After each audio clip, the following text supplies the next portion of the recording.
but just now the woodcock, more commonly called the timber doodle, is out there in my clearing in the woods on the snow. He is announcing his presence at dusk and dawn by a repetitive peenting call while perched on the ground, to then perform one after another of his spectacular sky dances, as though nothing had happened despite the snowstorm yesterday and last night. I wonder what else will be up when daylight comes. Will the phoebe, the hermit thrush, the winter wren that came back probably too early retreat south? Or will their biological clocks not allow them to change from their normal schedule of being here now to sing and to nest? Science is a search for authenticity and proof. At least in physics, chemistry, and perhaps astronomy, that is revealed, or presumably achieved, at least in part by the aid of mathematical formulae, which do not concern time directly. Einstein's famous formula of energy equals mass multiplied by the speed of light squared does so indirectly, since speed is a function of time. But to us, time is an almost universal and viscerally felt component, and life is anything but certain, and it is as true as the law of gravity that literally everything in life concerns time. There would not have been any evolution, not even a virus or a cell, without time. No birth, no dying. Time is at the root of our lives, and there are always currents simultaneously pushing and pulling us from various directions, whose outcome can be explained by the laws of physics and chemistry.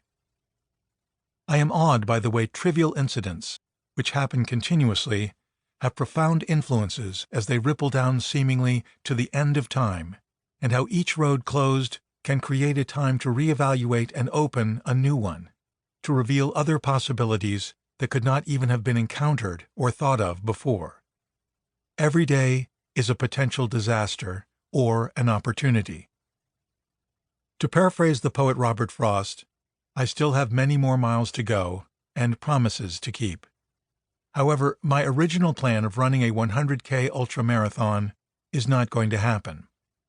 I'm realizing at age 80 that I no longer feel the fire, the need to do that one specific thing, regardless of the circumstances and the consequences.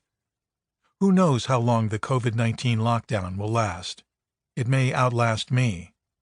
I can now do some other things better than run, and I'll take that.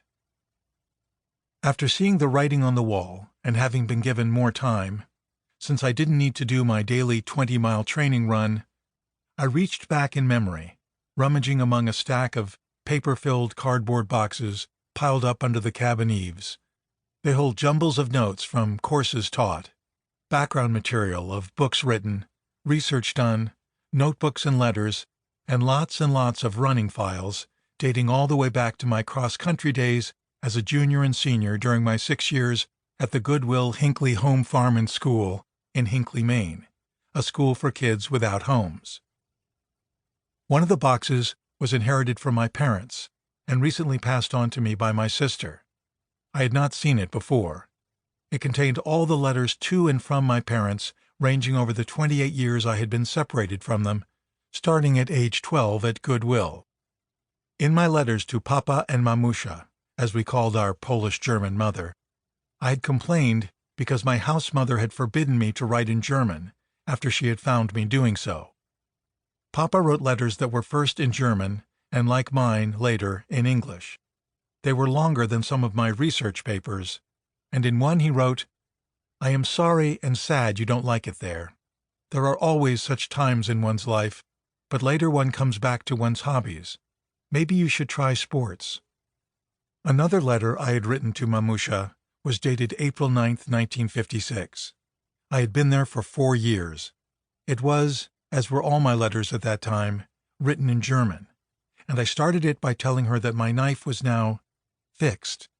I was mixing languages by then, and that it had a good point, so that I could again throw it as before.